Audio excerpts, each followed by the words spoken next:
Choisis un pseudo, s'il te plaît, pour cette étude de cas qui sera, à mon avis, assez rapide. Friedrich. Pardon, Sylvie? Friedrich. Friedrich. Ah, j'avais compris Sylvie. Tu sais que tu as le droit de choisir des pseudos féminins désormais. Hein. C'est toléré. Hein. C'est même plus que toléré, c'est encouragé. Théorie du genre, abécédaire de l'agilité, on connaît, et évidemment, sans discriminer aucune minorité. Non, non, non, surtout pas, parce que loin de nous l'idée d'offenser. Hein. Donc, tu m'as appelé dans le cadre de la première étude de cas, dans le cadre de ton abonnement, de ton pass VIP. J'avais décidé dans un premier temps de ne pas enregistrer parce que j'avoue que j'avais la flemme de sortir le micro et compagnie, mais finalement à l'écoute des premières minutes je me suis dit que peut-être que ça éclairerait peut-être quelqu'un sur cette chaîne et que ce quelqu'un ou ces quelqu'un aurait peut-être du coup le réflexe de rétribuer cette information avec un pouce et de s'abonner à la dite chaîne. Voilà, résume-nous ta question et je te résumerai ma réponse. Alors la question, c'était, de manière théoritique, c'était comment on passait de la phase de badinage à la phase de connexion. Est-ce qu'on était obligatoirement obligé, Jonas, de passer par une phase de questions personnelles. C'est après en référence à la vie réelle, parce que souvent, ça m'arrive de badiner comme ça avec... parce que je suis pas tombé dans l'écueil d'aborder à tout va. Et en fait, j'ai découvert que tant qu'on passait pas à la phase, tant qu'on posait pas des questions plus personnelles, il n'y avait aucune connexion et que la personne s'en allait. Enfin, il n'y avait pas le lien. Et est-ce que c'était une sorte de loi, sauf exception, on est obligé de passer par la phase question personnelle? Oui, alors ta question est, premièrement, permets-moi de te le dire, très bien formulée. Très bien résumée, elle a la bonne longueur et elle contient le bon nombre d'informations. Tu n'en as dit ni trop peu, c'est assez rare pour être souligné, donc ça s'entend que tu es structuré intellectuellement. Je ne sais pas quelles études tu as fait, mais c'est sensible. Tu as une structuration mentale qui est rare aujourd'hui. Alors qu'est-ce que tu as étudié et qu'est-ce que tu fais pour te donner cette structuration mentale? C'est là que je suis un peu le signe noir de Black Swan. De l'éducation française. Oui, parce que j'ai fait des études professionnelles, c'est-à-dire CAP. D'accord. Dans quel domaine et dans quel domaine? Dans le domaine de la restauration. D'accord. Je suis convaincu, et je vais me ridiculiser si je me trompe, je suis absolument convaincu que tu es à ton compte ou que tu es ton propre patron. Non. Et c'est en cours de devenir, évidemment, mais non. Non, pas pour l'instant. Parce que je suis assez jeune quand même. Quel âge as-tu? En fait, j'ai 23 ans. Et pour les responsabilités... Tu as la voix et l'élocution de quelqu'un de plutôt de 28-29 que de 23. Ouais, et c'est mon cercle d'amis est plus âgé que moi. Mais enfin, après, ça c'est souvent, Pékin disait bien, mais en gros, quand on commence à lire beaucoup, les personnes de notre âge nous paraissent relativement fades. On se dit, bon, voilà. Donc on s'élève un peu, pas socialement, mais au niveau de l'âge. Mais ça commence comme ça. On a d'abord je connais bien le principe de la précocité pour l'avoir subi. La précocité, c'est pas, avant de s'entourer de personnes plus expérimentées, c'est d'abord l'ennui profond auprès des siens. C'est d'abord l'ennui. D'abord, ça commence par l'incapacité à jouer, c'est-à-dire à s'amuser sincèrement avec des gens de son âge, parce que les jeux sont trop simples. Ça, je suis d'accord. Voilà. Là, absolument. Et ensuite, une fois qu'on a ressenti l'impossibilité de jouer, on ressent une impossibilité donc de communiquer complètement. Donc on se dégrade et on se stresse et on s'angoisse à parler avec des gens de son âge, parce qu'on se rend bien compte qu'en fait, ça demande un effort mental d'évacuer un certain nombre de pans que sont le jeu, le langage non verbal, les références qui sont pas les mêmes, etc. Parce qu'on ne regarde pas les mêmes émissions de télé, on ne suit pas les mêmes chaînes YouTube, on ne lit pas les mêmes revues, on n'écoute pas les mêmes musiques, etc. Donc ça devient très fatigant de communiquer avec des gens de son âge. Et donc inconsciemment, après, on glisse. Et après, comme on tapisse son univers mental de projets qui sont généralement ceux des gens plus âgés, c'est dans ce second temps en fait qu'on accède à une classe sociale supérieure. C'est parce qu'en gros, selon la théorie du fameux livre / film Le Secret, en côtoyant et en devisant avec des gens qui ont des projets un peu plus ambitieux, on s'en imbibe, et en s'en imbibant, en les affichant, en les postérisant autour de soi, ils deviennent possibles. Mais tout commence par l'ennui, en fait. Tout commence par l'ennui et un peu la honte de jouer avec les gens de son âge et de converser avec les gens de son milieu. Mais d'ailleurs, c'est un problème au niveau des relations moi, homme-femme, parce que je suis un hétéro cisgenre, alias la bête à abattre. Et c'est horrible parce que les filles de mon âge... Mais je sais ce que tu vas... Je sais absolument ce que tu vas dire.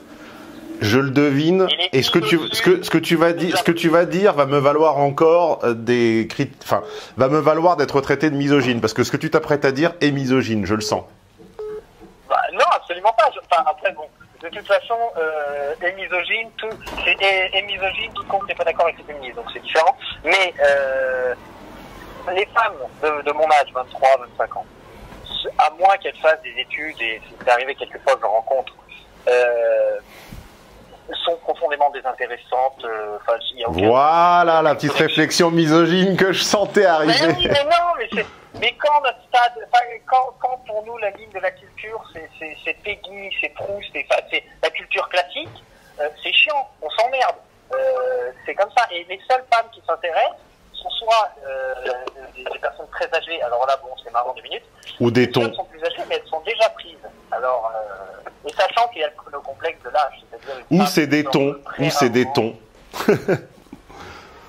Oui, après non. D'ailleurs, j'ai remarqué que non. C'est-à-dire que j'ai l'impression des fois, un peu comme un côté... des femmes très très apprêtées, très très féminines, se disaient, pour encore plus me différencier de la masse, parce que maintenant on est dans un règne un peu de l'image, tout le monde peut à peu près être beau, pour me différencier, à partir de maintenant je vais être cultivé. Et donc il y a une espèce de réflexe. Oui, mais bon, là on divague, là ah oui. on est sur le radeau, comment on dit, quand le radeau se déplace sur l'eau, là, qu'il est poussé par les courants, on se décale en fait du sujet initial. Pour finir, oui, en fait, le problème de la culture, c'est que la culture, c'est plus de questions que de réponses. C'est-à-dire que se cultiver, il y a un tropisme qui est monstrueux. Une personne A qui dit à une personne B, cultive-toi.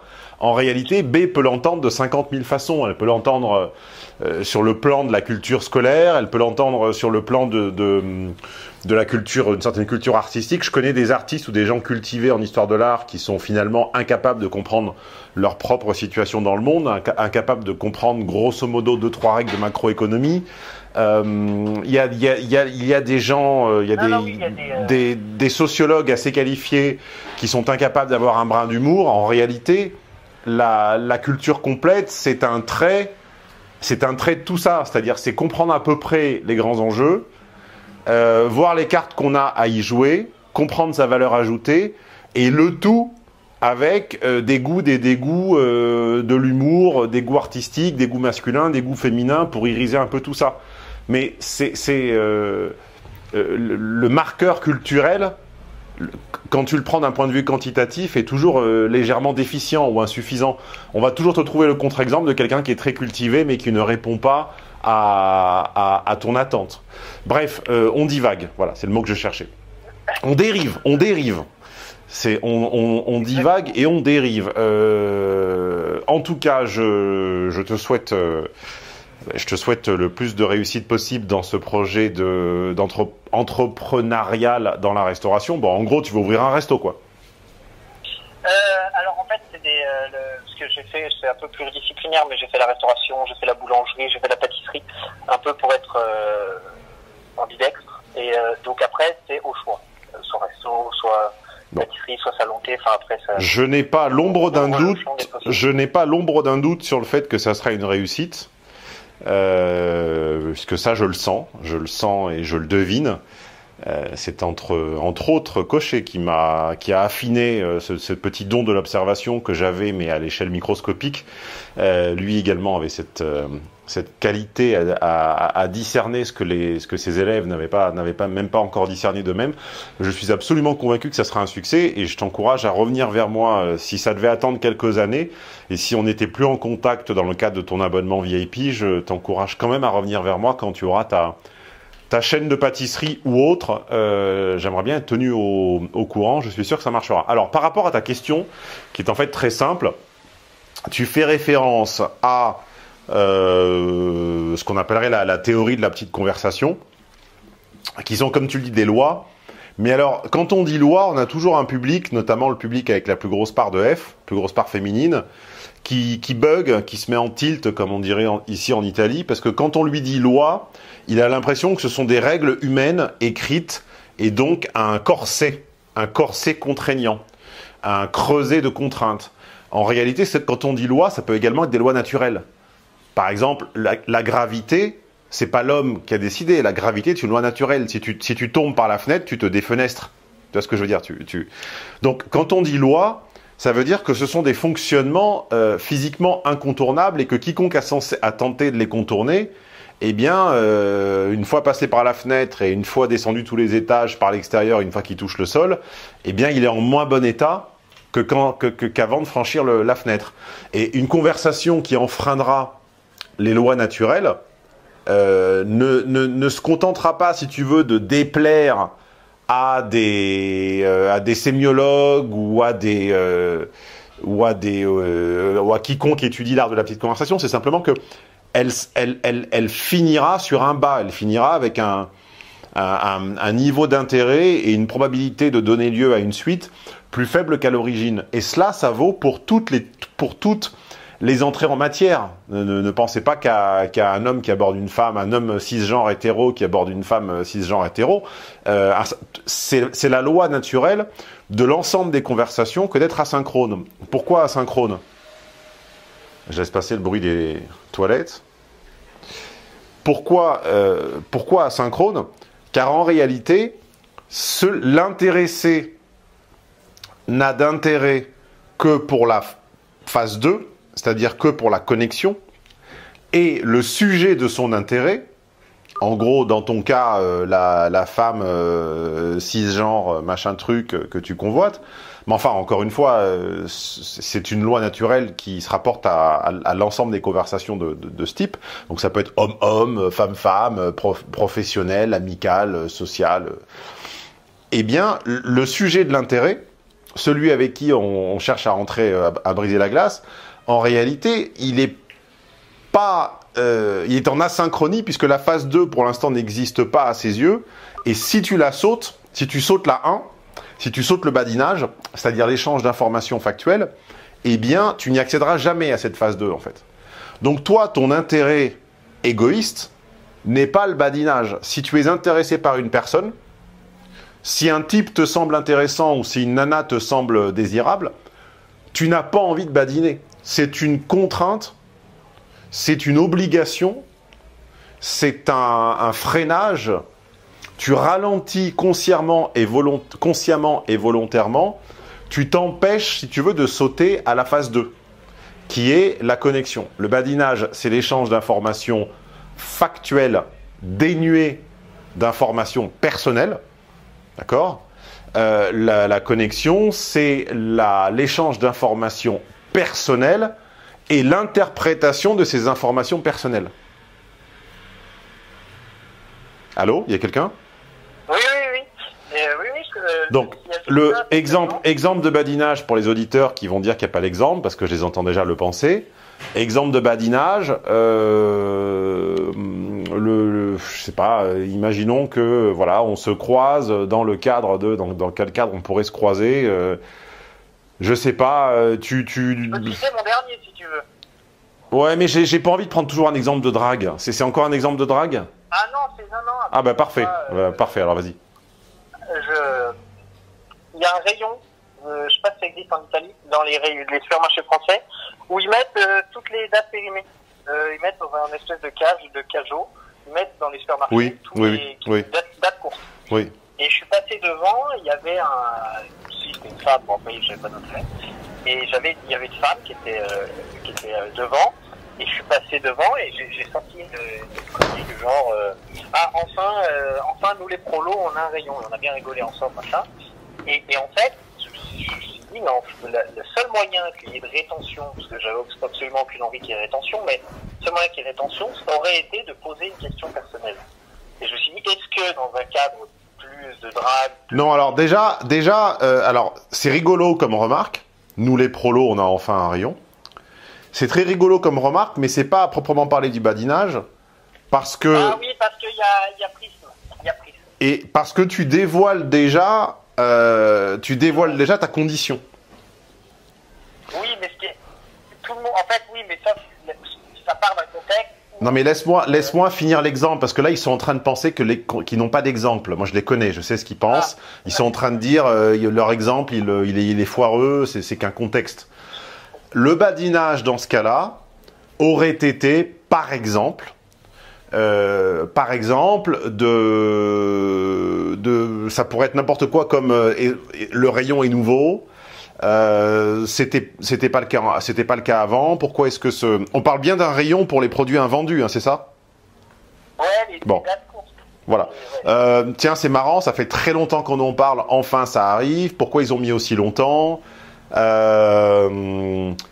que ça pourrait être... Alors ça c'est pour le niveau 0, vraiment ce qui est le plus évident. Après, dans les trucs un peu plus référencés, un peu moins évidents, on pourrait dire c'est marrant.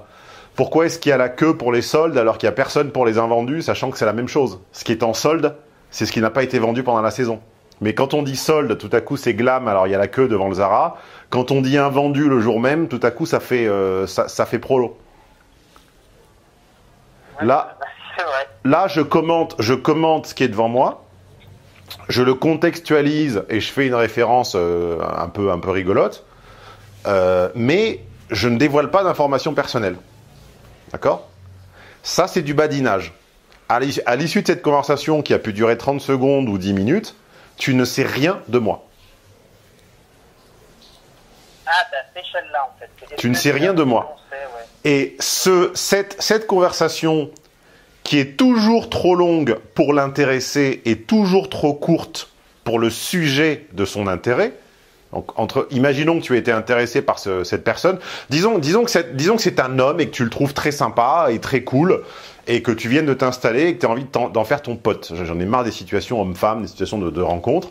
Imaginons cela. C'est quelqu'un qui habite dans ton immeuble, ta résidence ou je sais pas quoi. Tu le croises souvent, il a l'air sympa et là vous êtes en train de vous chamailler pour je sais pas quoi, votre pack de lait ou machin. Bon, donc le badinage et cette séquence toujours trop longue pour toi et trop courte pour lui, qui sert en réalité à vérifier, à valider un minimum d'intérêt de la part de l'autre. C'est à ça que ça sert le badinage. Cet intérêt peut se manifester verbalement ou infraverbalement. Verbalement, ça va être... Là, je répète des choses que je disais il y a 15 ans déjà. Hein, c'est vraiment du B à bas, du petit b, petit a, avec un petit tiret au milieu, quoi. BA-petit bas. Donc, c'est ce niveau d'intérêt. Cet intérêt va se manifester verbalement par de la curiosité, par est-ce qu'il pose des questions, est-ce qu'il relance après une remarque, est-ce qu'il te regarde ou est-ce qu'il regarde son produit ou est-ce que son regard est fuyant? Pardon, non, ça c'est déjà infraverbal. Verbalement, ça va être un compliment, des questions, de la curiosité, des relances et des rires. Voilà. Donc quand tu fais une blague pourrie, est-ce que la personne rigole? Quand tu laisses un blanc, est-ce que la personne relance? Est-ce que tu as droit à ce qui peut arriver? Est-ce que tu as droit à un compliment pour avoir dit un truc marrant, hein, ou intelligent, ou pour avoir une bonne tête, ou pour avoir une bonne posture? Voilà. Bon. Ça, c'est un qualificatif minimum d'intérêt. Ça veut dire que la personne est susceptible, la conversation est susceptible de cranter. Dans un second temps, si tu restes au badinage, c'est louche. C'est un petit peu comme quelqu'un qui se baladerait tout le temps avec les mains dans les poches. À la fin, au bout d'un moment, on se dit est-ce qu'il n'a pas un flingue ou sa teub quoi, dans la poche? C'est quelque chose de bizarre. Donc le cran suivant, c'est la connexion. Mais la connexion, c'est pas simplement poser des questions personnelles, c'est pas simplement demander dans quelle rue où il habite ou quel âge il a. Ça, ce sont des questions personnelles, mais encore factuelles. La connexion, c'est un échange d'informations personnelles et l'interprétation qui va avec. Tu vois ce que je veux dire? D'accord. Oui, du genre, elle donne où la personne dit j'habite 5 rue des Lois. Mais c'est là qu'il y a eu un feu la semaine dernière. Voilà, ça c'est à la frontière de l'information personnelle, mais c'est du côté encore factuel. D'accord? Il n'y a pas d'interprétation. Je vais donner un exemple qui ne sera pas le feu dans l'immeuble du voisin, mais un exemple tout à fait vécu et réel d'un date que j'ai eu parce qu'une nana m'avait contacté, m'avait d'abord croisé dans la rue et retrouvé sur un réseau social et écrit. Je lui avais demandé pourquoi est-ce qu'elle avait souhaité qu'on se rencontre. Et sa réponse avait été oui, alors en fait, on se croisait dans tel quartier parce que à un moment j'y habitais pendant 3 ans. Et puis à un moment, t'as posté un message sur le groupe Facebook les Français de blablabla. Et ta photo m'a dit quelque chose et je t'ai reconnu et je t'ai ajouté ici et ça. Mais ça, c'est pas de la connexion, ça c'est de l'information factuelle. Si par contre elle avait répondu à ma question suivante, qui était « Oui, ça tu me l'as déjà dit. » En fait, ce que je veux comprendre, c'est que sur ce groupe, il y a 3, 4, 5 000 personnes. D'accord? Chaque jour, tu croises des centaines ou des milliers de personnes. Pourquoi moi? Et pourquoi on est ici ce soir?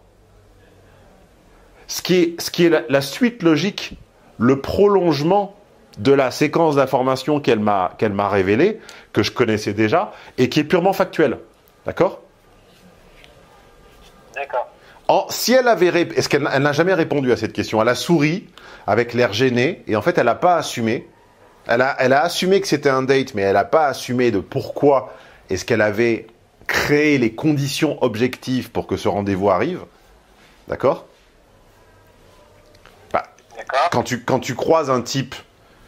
Quand tu croises un type dans la rue, que tu l'ajoutes sur Facebook, que tu discutes avec lui, que tu viens à un rendez-vous, excuse-moi, si tu es obligé, enfin en toute bonne foi, tu peux difficilement nier que c'est un rencard, mais là où je trouve qu'elle a empêché que le rendez-vous crante à un niveau supérieur d'intérêt, c'est en ne partageant pas la raison, le motif. Oui, ça s'est passé comme tu dis, mais sauf que il y a des milliers de personnes sur ces groupes, il y a des milliers de personnes dans ton quartier, il y a forcément d'autres occasions, d'autres coïncidences ou d'autres personnes qu'il te semble avoir croisées ou pas, ou qui te semblent familières ou pas, quand tu habites dans une ville qui est de taille moyenne, qui n'est pas une super mégapole. Pourquoi on est là? Qu'est-ce qui t'a intrigué? Au-delà de l'intrigue, qu'est-ce qui a... c'est pas habituel, c'est inhabituel qu'une femme ait cette initiative. Tu vois? Cette initiative, elle part de quoi? Pourquoi moi? Pourquoi moi? Pourquoi moi? Et c'était simplement suivre seguire il filone, c'était simplement suivre le fil de la séquence précédente d'infos, mais elle est restée au niveau factuel. C'était bah oui, alors je t'ai ajouté, machin. Est-ce que c'est une part, est-ce que c'est une caractéristique de être, ou est-ce que c'est juste un manque de pas assumé tout court? Je pense que c'est 30% pas assumé, et 70% c'est qu'en fait, formuler c'est très fatigant. Et qu'en réalité, les gens ne formulent qu'une infime minorité de ce qui leur passe par la tête, tout simplement parce que énergétiquement, c'est très consommateur. C'est la raison pour laquelle j'ai des milliers de téléchargements de séminaires tous les mois, notamment des centaines par les VIP. Je rappelle que les VIP simples en téléchargent 1, les VIP intégrales 2 et les VIP premium 3. Et 90 ou 95% de ces gens ne m'appellent pas pour me poser des questions ou pour échanger ou pour débattre ou pour parler tout simplement du séminaire qu'ils viennent d'écouter, alors qu'un séminaire dure de 3 à 6 heures. Ils ne m'appellent pas. Alors que c'est gratuit, c'est inclus dans leur forfait. Mais pourquoi? Parce qu'en réalité, pour appeler, et pour que ce ne soit pas un débat stérile, il faut formuler. Et formuler, c'est très fatigant de formuler. Ce que tu as fait sans t'en rendre compte au début, bon d'abord c'est une question qui est assez simple, on va pas se mentir, ta question est assez simple, mais quand la question est un peu plus compliquée, un peu plus complexe, ça veut dire qu'il faut poser un contexte, il faut penser synthétiquement et pas chronologiquement, il faut faire un choix de vocabulaire, il faut hiérarchiser ses questions et ses sous-questions, il faut de l'empathie pour se mettre à la place de l'autre tout en restant la sienne pour être compréhensible. Et ça, c'est juste fatigant. Les gens sont capables d'ingérer des heures de contenu et la fonction autoplay de YouTube a rendu cela c'est quasiment une boucle infinie. C'est une infinite loop, comme on dit en informatique. Les gens ingèrent des conférences qui durent des heures sur YouTube, mais ils sont souvent bien incapables d'exprimer un avis construit sur ce qu'ils viennent d'ingérer ou de soumettre à l'orateur une contradiction ou une question. Oui, d'où la stérilité des questions très souvent post-conférence. Il y a des espèces de tautologie où les conférenciers obligés de répéter ce qu'ils viennent de dire oui. 3 minutes avant. Moi, je sors, nous sommes aujourd'hui un mercredi, dimanche après-midi à 17h, je me suis rendu à une conférence très intéressante sur le détail de la peinture de Van Gogh, où le prof d'art notait en fait les incohérences, les changements et les détails dans les tableaux de Van Gogh. En fait, tu vois par exemple tu vois le tableau la chambre de Van Gogh avec le lit, le parquet et les 2 chaises. Et ben à droite, tu as 2 petits cadres au mur. Oui. Et en fait, sur chaque version de ce tableau, c'est pas les mêmes personnes dans le cadre. Parfois, c'est Van Gogh et sa sœur. Parfois, sa sœur ou sa mère, je ne sais plus, j'ai un doute. Je ne sais plus s'il a une sœur, bon pardon, ce détail m'a échappé. Parfois, c'est 2 hommes. Parfois, c'est un couple. Et donc, il a émis des hypothèses interprétatives, d'accord, sur pourquoi est-ce que tel cadre, en telle année, c'est 2 mecs, et pourquoi est-ce qu'après, c'est plus 2 mecs. Est-ce que par hasard, ça n'aurait pas rapport avec le destinataire du cadeau? Parce que les peintres écrivaient pas pour être vendus, ne peignaient pas. Van Gogh peignait pas pour être vendu aux enchères, il peignait souvent pour offrir. Et quand c'était offert, est-ce que par hasard, l'identité ou la nature du destinataire du cadeau n'influait pas sur le fait qu'il fallait peut-être pas qu'il y ait 2 mecs au mur? Tu vois ce que je veux dire? C'était le thème de la conférence. Ça me paraissait largement assez... ça contenait largement assez d'extraits, assez d'infos, assez d'extraits secs, comme je dis, pour mériter des questions. Alors moi, comme c'était une conférence en italien, j'avoue que j'ai toujours... je le parle quotidiennement, mais devant une centaine ou 200 personnes et sur un sujet technique, j'ai toujours un petit peu plus de timidité à formuler des questions. J'en ai pas en français, dans une langue qui n'est pas la mienne. Bon, j'ai pas posé de questions. Mais j'étais surpris qu'en fait, quasiment personne n'en avait. Il y a une meuf qui en a posé une, mais qui était en fait une question un peu hors contexte, qu'elle aurait très bien pu poser même sans la conf. Les gens se laissent glisser dans une position d'auditeur et ils éteignent leur cerveau, 1 ou 2, là, je sais plus, CF, la fiche de lecture de Michel Drac sur les systèmes 1, système 2. Je ne sais plus quel est le cerveau qui formule et qui construit, mais en réalité, il est sous-musclé. D'accord? Ouais, non mais oui. Mais de toute façon, on n'est pas souvent invité dans la vie de tous les jours à donner notre avis véritablement. Donc, ça me paraît assez évident qu'on prenne le pli, le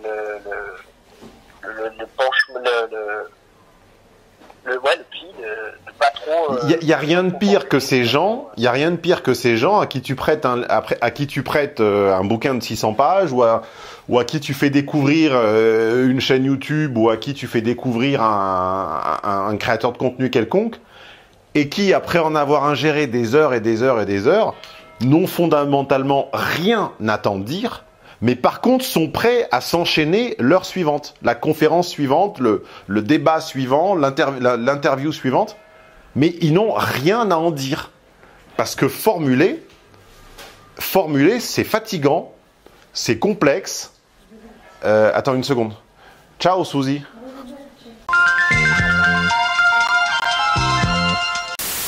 J'ai passé une bonne partie du mois de décembre à vous expliquer que les offres de Noël étaient le meilleur moment de l'année pour faire main basse, saccage, dirait-on en piraterie, sur l'ensemble de mes contenus payants. Et comme d'habitude, parce que je les connais par cœur, comme si je les avais faits, ce qui est un peu vrai d'ailleurs, je les ai un peu faits, les haters, ils sont toujours là pour polluer l'espace des commentaires en vous disant « Méfie-toi !» Je dirais un film d'horreur. Méfie-toi, c'est un piège, il t'attend derrière la porte, il va te zigouiller. Et il va inventer d'autres réductions, d'autres promotions qui vont suivre et tu vas te faire couillonner, tu seras tombé dans un attrape-couillon. Et comme d'habitude, je réponds à ces gens et aux autres qu'ils ont tort, puisque derrière une offre promotionnelle, il n'y a plus rien. Il n'y a absolument aucune réduction aujourd'hui, ni cette semaine, ni dans les semaines à venir, et puis vous avez intérêt à vous habituer parce que ça va durer un moment. Voilà, c'est un espace publicité sans publicité, une remise sans remise, circuler, il n'y a rien à voir, et sur ce, on reprend la vidéo. Oui, pardonne-moi, qu'est-ce qu'on disait ? C'était sur le fait qu'on écoutait énormément de contenu audio. Oui, enfin, audio ou pas d'ailleurs, mais il y a une vraie déficience au niveau de la critique et de la formulation. D'accord ? Et en réalité, on a ouvert en grand les vannes et les canaux de l'accès au contenu de qualité de façon monstrueuse par rapport, par exemple, à mon adolescence. C'est-à-dire que le seul canal de contenu relativement intellectuel à mon adolescence, c'était Arte. D'accord ? Il était impensable quand j'étais gamin, mais impensable d'avoir un outil comme YouTube qui permet d'accéder à des à de la musique, à des concerts qui autrefois auraient été sur des bandes pirates privées chez quelqu'un, à des documents inédits, voire qui furent un temps secret défense, à des films comme ça pris sur le vif, à des documentaires, enfin c'était impensable. Mais en réalité, ce qu'on voit et ce qui est absolument tragique, c'est que les vannes ont été ouvertes du côté de la culture et de l'information, mais que le niveau moyen de compréhension des enjeux et surtout de formulation des problématiques par les gens est toujours très faible. Et au bout d'un moment, il y a une espèce d'effet entraînant ou d'accoutumance ou de drogue à l'accumulation de contenu qui les rend proprement inaptes, si tu veux, à distinguer et à émettre des avis critiques. Ah, mais ça, toi qui avais fait de la sociologie, Baudrillard l'avait dit, plus dans un monde où il y a la prolifération d'informations, il y a perte de sens. Plus il y a d'informations, moins il y a de sens. En réalité, une manière noble et pragmatique et efficace de résoudre partiellement le problème, c'est de dire j'ingère un contenu, je vais voir une pièce de théâtre, je digère une conférence, je lis un livre ou un chapitre et j'en parle à quelqu'un et rien que le fait d'en parler déjà m'oblige à verbaliser et donc à formuler et j'ose un avis critique parce que cet avis critique me demandera de formuler 2 fois. Je devrais formuler ce que j'ai compris et formuler mon désaccord. C'est ça la beauté de la critique et ça n'a rien à voir avec râler. J'ai déçu, c'est un grand mot, mais il y a quelques personnes à qui j'ai donné mon avis sur un voyage que j'ai fait récemment en Islande et qui s'attendaient à ce que je sois dithyrambique et je l'ai pas été. Je l'ai pas été parce que j'ai pas adoré l'Islande, mais je suis en mesure d'expliquer pourquoi. Et on m'a dit, oh, de toute façon, tu râles tout le temps. Mais je râle pas tout le temps.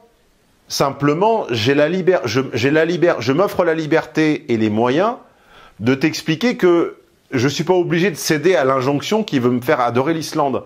Et d'ailleurs, j'ai résumé en une phrase la différence structurante pour moi entre l'Islande, qui est un pays qui m'a un peu emmerdé quand même, et l'Écosse, qui est un pays que j'ai adoré, alors qu'on se dit que quand même, d'un point de vue...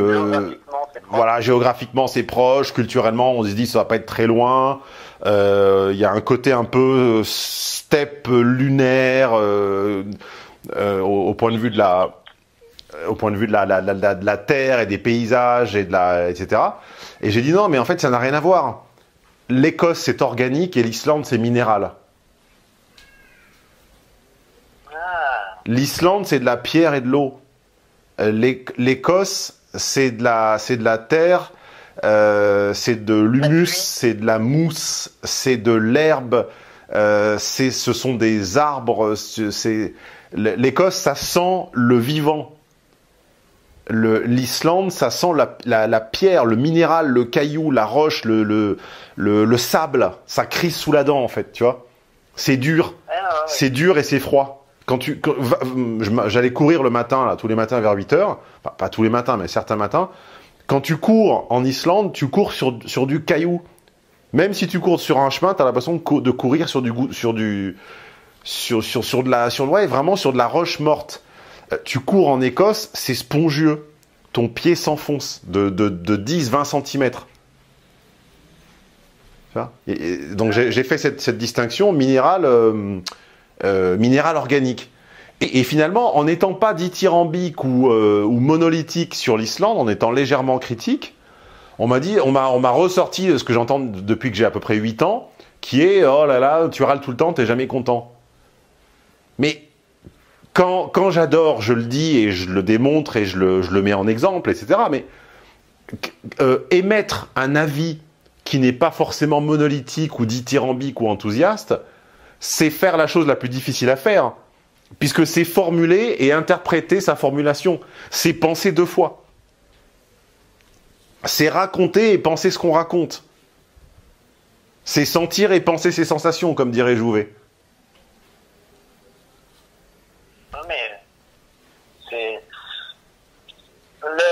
Je suis d'accord, moi je suis d'accord. Bon, de toute façon, après, il y a d'autres raisons que purement... il y a Internet, mais après, il y a un vrai effondrement des références, même du langage en lui-même, le vocabulaire. Si on n'a pas les mots pour les dire, ben on peut pas penser, on peut pas formuler si on n'a pas de vocabulaire. Ah bah oui, pour penser, il faut 2 choses. Il faut les mots et il faut des expériences communes. Si on n'a rien vécu, on a beau avoir les mots, c'est comme faire un puzzle et le coller au mur. Le puzzle ne décrira pas la réalité, il décrira une copie grotesque de la réalité. Le puzzle d'un cheval, c'est pas un cheval. C'est même pire que la photo d'un cheval, tu vois ce que je veux dire. Oui. De quoi on parlait initialement, en fait? De la différence entre du moment est-ce qu'il fallait obligatoirement passer par le... Au tout début, la question, c'était le badinage et la connexion. Après... Oui, alors badinage, échange d'informations factuelles avec strictement rien de personnel. Ah oui, je te parlais de ce date où la fille était tout à fait capable de m'expliquer la séquence l'ayant poussé à se mettre en contact avec moi et à venir au rendez-vous. Mais par contre, où elle s'est refusée, par gêne ou plus probablement parce que c'était un peu fatigant, elle s'est refusée à se lancer dans une interprétation de son geste. Qu'est-ce que ça veut dire de moi que j'aille chercher ou que je saisisse l'occasion d'une suggestion Facebook pour contacter quelqu'un que j'ai déjà croisé? Qu'est-ce que ça laisse entendre de moi? Qu'est-ce qu'on apprend de moi? Et pour quel motif l'ai-je fait? Dans quel espoir? À la poursuite de quelle interrogation? Et qu'est-ce que j'attends de savoir de toi, de ce que tu me donnerais en réel? Quel est l'écart? Quelle est l'absence de conformité entre ce que je vois en réel et ce que j'ai imaginé? Qu'est-ce que je pensais quand je l'ai fait? Il y avait des angles, tu vois? Il y avait des angles. Mais en se limitant à ces petits enchaînements de 2 infos factuelles, ben finalement, on est resté dans une espèce de stade bâtard entre le badinage et... La connexion. Entre un badinage impersonnel et un badinage personnel. Et au bout de 2 heures, j'étais en train de m'endormir et j'ai dit bon ben la suite au prochain épisode et j'ai pris un vélo Uber et je suis rentré chez moi. Voilà. Mais ça arrive très souvent. Hein. Enfin moi, c'est pas très souvent, mais moi ça m'arrive souvent ça. D'ailleurs.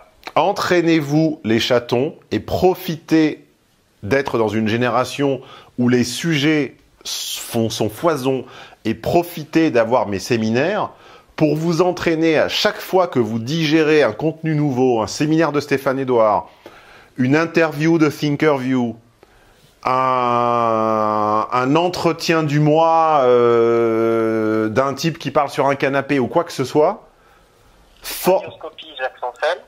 Oui, ou une revue de presse de Jovanovic ou quoi que ce soit. Entraînez-vous à la formuler ne serait-ce que partiellement, par exemple en l'expliquant à quelqu'un qui ne l'aurait pas encore vu. Et entraînez-vous surtout à émettre un avis critique. Un avis critique, ça peut être un avis louangeur. Un critique n'est pas forcément quelqu'un qui descend. Par définition, un critique peut apprécier. Mais efforcez-vous d'être en mesure de régurgiter ce que vous ingurgitez.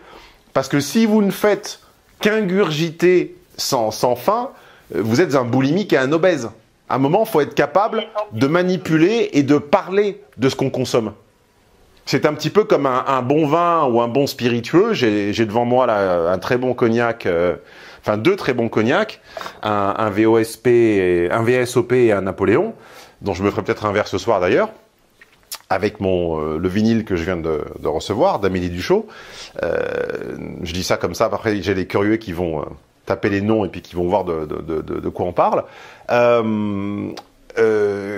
Donc j'ai perdu mon fil, voilà, ça m'apprendra. Puni. Je disais, entraînez-vous à quoi d'ailleurs? À émettre un avis critique sur le contenu. Oui. Entraînez-vous à formuler, à penser ce que vous formulez et à oser émettre un début d'analyse en expliquant, voilà, mes hypothèses c'est ça, moi je viens de là, mon passé c'est ça, ma compréhension des enjeux, c'est ça. Ce qui m'intéresse, c'est ça. Ma priorité, pour moi, la priorité du monde contemporain, c'est celle-là. Ça peut être une priorité écologique, ça peut être écologique si on est sensible aux questions énergétiques, ça peut être démographique si on est identitaire, ça peut être politique si on est brexiteur ou souverainiste. Voilà, merci, souverainiste. Ça peut être scolaire si on est terrorisé et déprimé par la baisse du niveau scolaire. Ça peut être sanitaire si on est angoissé par la baisse de l'espérance de vie et la prolifération du cancer. Ça peut être sociétal si on est un gauchiste et que je sais pas, on croit à l'oppression tyrannisante de toutes les communautés. Ça peut être religieux si on croit à la crise de la foi et au remplacement au moyen remplacement par l'obscurantisme ou le néo-obscurantisme d'ailleurs. Donc, tu vois, d'où je viens, quelle est ma compréhension des enjeux. D'ailleurs, Zemmour l'a très bien dit dans sa fameuse conférence, dans son fameux préambule à la Ligue de la droite, là, comment ça s'appelle? C'est pas la Lega, c'est la Convention de la droite. Et il a fait ce discours introductif, là, où en tout cas j'ai cru comprendre que c'était une forme d'introduction, qui a été commenté, mais à tort et à travers. Je pense que comme d'habitude, les journalistes qui l'ont commenté ne l'ont pas écouté. Et ils ont pris un morceau. Voilà, ils ont tronqué 3 phrases. Et en réalité, il dit une chose qui me confirme. En tout cas, il est il s'aligne, ou je m'aligne, nos discours s'alignent sur un micro-truc, qui est qu'à un moment vers les 3/4, aux environs des 2/3, 3/4 de ce discours, il dit je suis conscient que dans cette salle, vous partagez, nous partageons probablement une compréhension des enjeux et donc de type souverainiste, de type crise politique, euro, identitaire, et il dit je ne les nie pas. Mais pour moi, l'identité et la cohérence ethnique et religieuse, c'est avant la souveraineté. Il dit cette phrase. Ah oui, il y a eu un débat avec Jacques Sapir là-dessus. Ce qui veut bien dire, et tu vois, c'est c'est pas nier les déterminismes. Un problème aussi complexe qu'un problème de société est en réalité déterminé par 500 000 facteurs, dont là, on n'en cite que 4 ou 5 sur des milliers. Bon. L'idée, c'est pas de nier les autres, c'est de les hiérarchiser.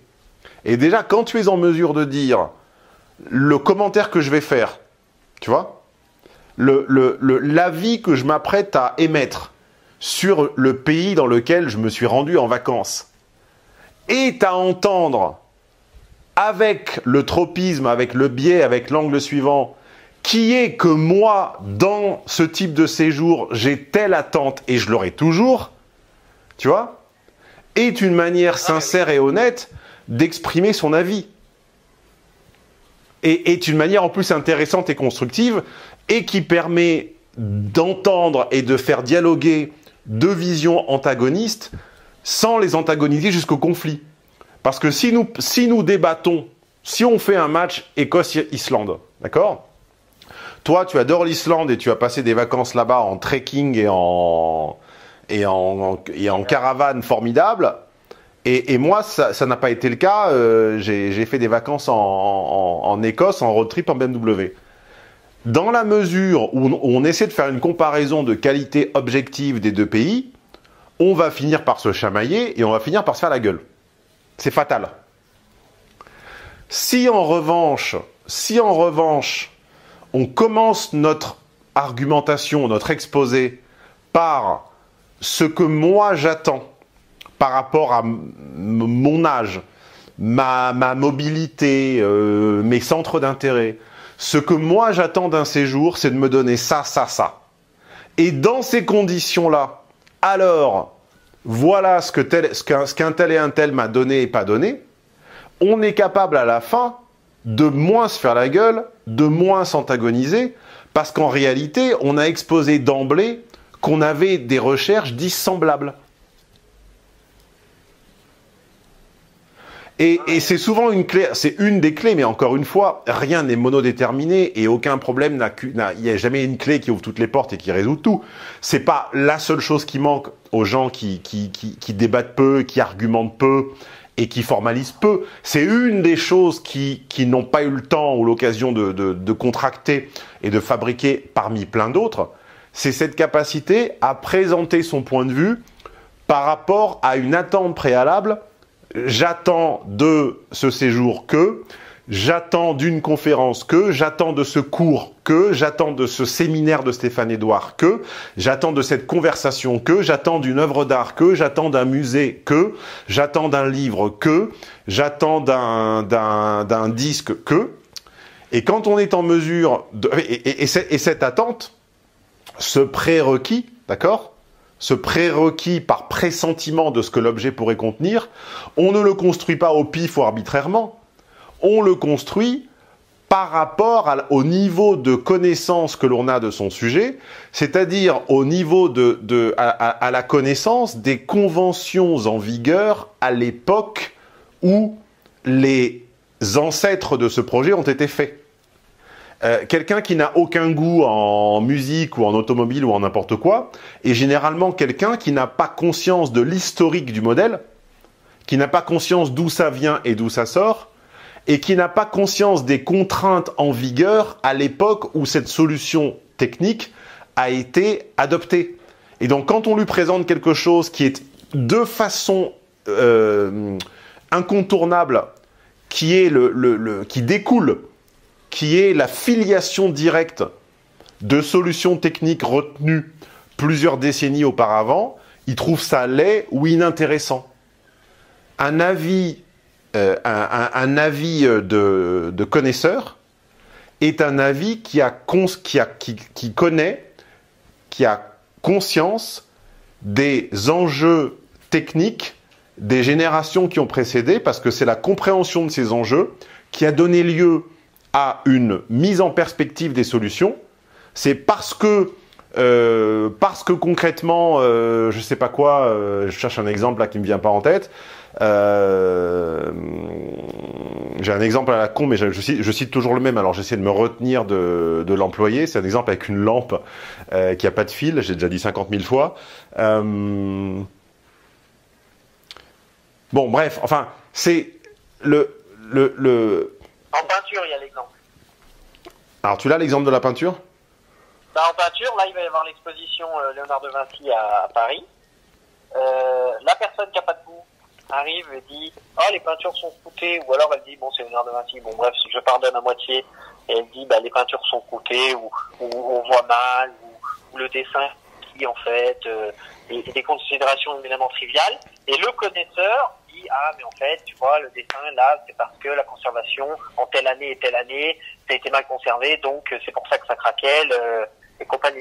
Oui, alors il y a l'équivalent en musique, surtout pour ceux comme moi qui ont ce biais un petit peu geek d'écouter de la musique sur du matériel un peu d'époque, qui est de confondre la qualité de l'album et la qualité du pressage.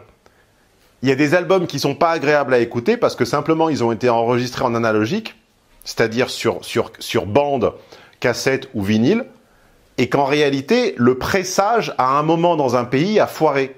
Et donc aujourd'hui, on se dit « Ah, c'est très daté, c'est vraiment pas agréable à écouter ». En réalité, si on le retrouvait bien pressé, ça le serait beaucoup plus. De la même façon, au cinéma, c'est avec le doublage. Il y a des gens qui sont incapables de distinguer quand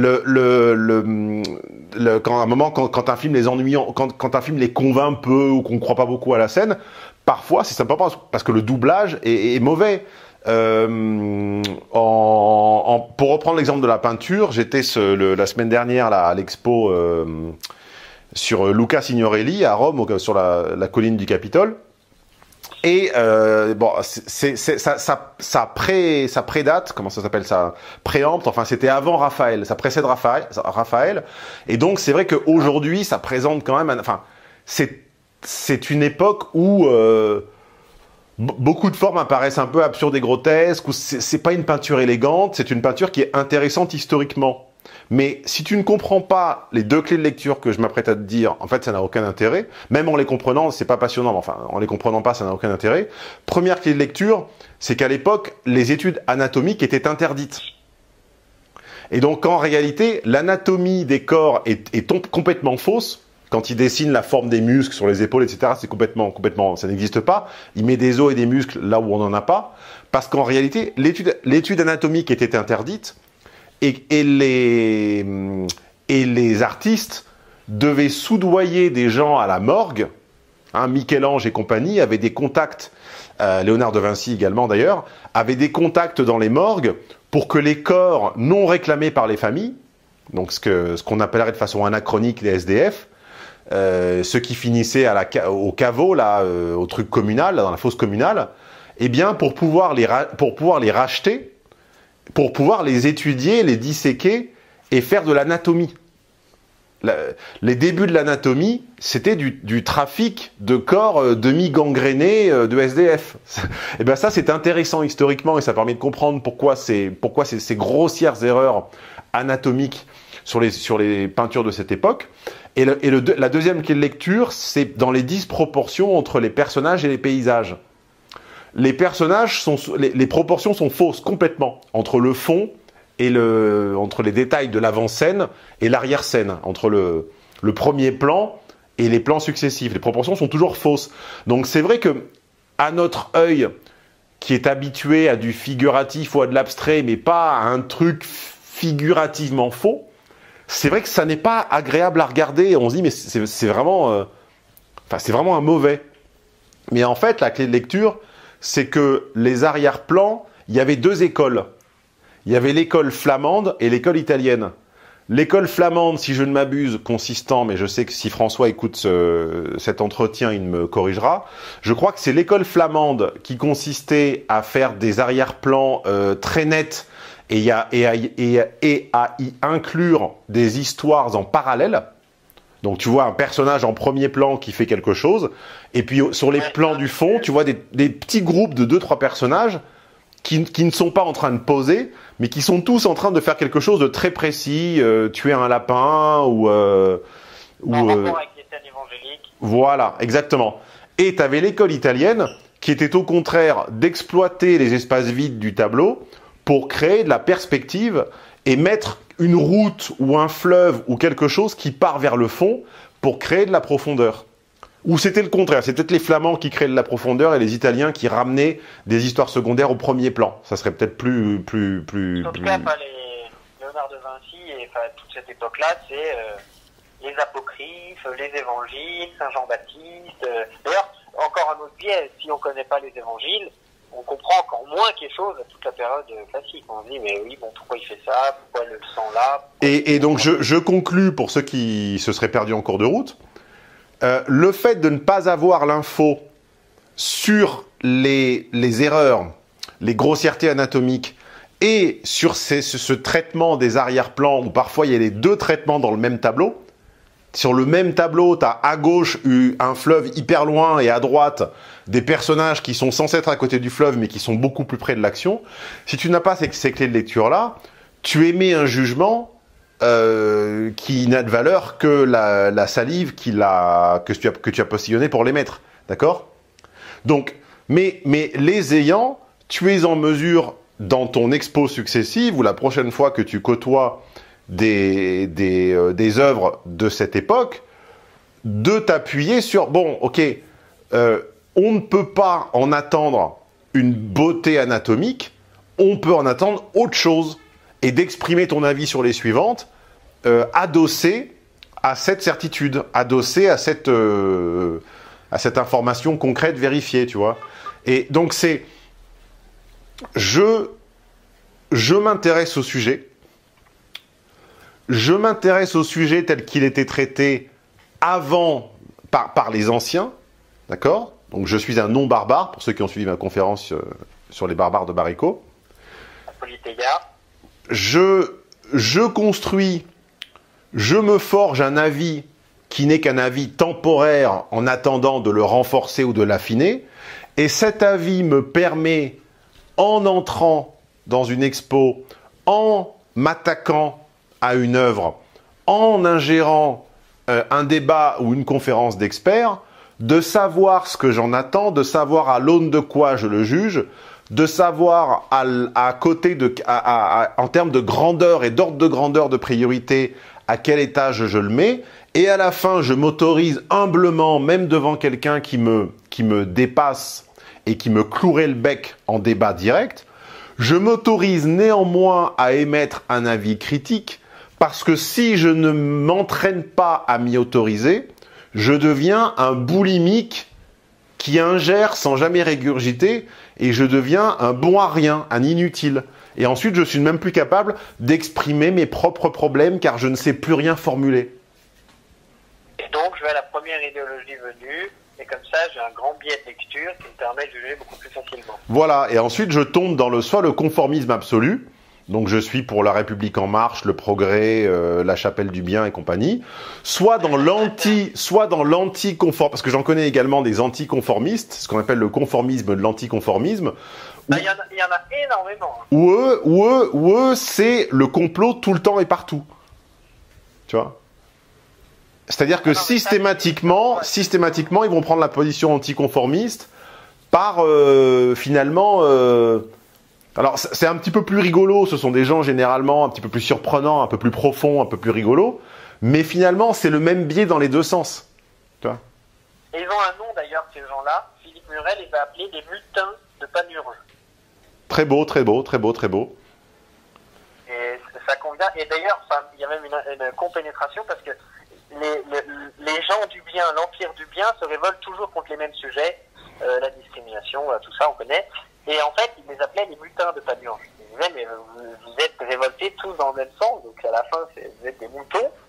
Et il y a pareil avec l'anticonformisme. Et dans les commentaires YouTube, des fois qu'on se perd un peu dedans, faut pas y aller d'ailleurs. Mais ça se voit. Bref, résumons. On passe du badinage à la connexion. On prend son mal en patience et on attend que l'autre nous ait montré un minimum de curiosité et d'intérêt. Voilà. C'est ça la réponse. Mais en plus, c'était une réponse assez attendue, mais le dialogue m'a permis d'éclairer pas mal de points, et c'est très bien. Et pour tous les VIP, appelez, et il fait pas peur, Stéphane. Je t'en prie, toi aussi, passe une bonne semaine. Ouais, ciao, ciao. Elle t'a plu l'étude de cas de la semaine? Elle t'a fait voir les relations hommes-femmes ou amicales ou professionnelles d'une autre manière? Merci d'être là, merci de l'attention que tu portes à ces contenus. Tu as au mieux du mieux du mieux 20% de l'information. Vous ne remonterez pas et vous n'inventerez pas l'essence des séminaires jusqu'à la machine à penser en étudiant simplement les études de cas. Pourquoi? Parce que mon système, il est pensé ainsi que les informations des séminaires. C'est comme ce qu'on fait à Vegas, ça a lieu pendant les séminaires et ça n'est que dans les enregistrements des séminaires. Coup de bol, ils sont disponibles en archive sur mon site au téléchargement immédiat, à la journée ou à la demi-journée. Et si vous ne pouviez pas tout acheter d'un coup, ce que je comprends parfaitement, vous avez même la possibilité de les mettre dans votre wishlist et d'investir au fur et à mesure, à commencer tout simplement par une demi-journée. Et si tu fais partie des gens entiers, des gens qui n'aiment pas faire les choses à moitié, je te présente l'abonnement VIP. Je te laisse découvrir les bénéfices que ça offre, l'accès à Tonton Stéphane, à Nono, à ses préparateurs, à une plateforme de discussion avec les autres VIP, à un podcast exclusif, à des réductions. Bref, vous pouvez continuer de vous leurrer ou déchirer le voile et passer du côté de la réalité. C'est vous qui voyez.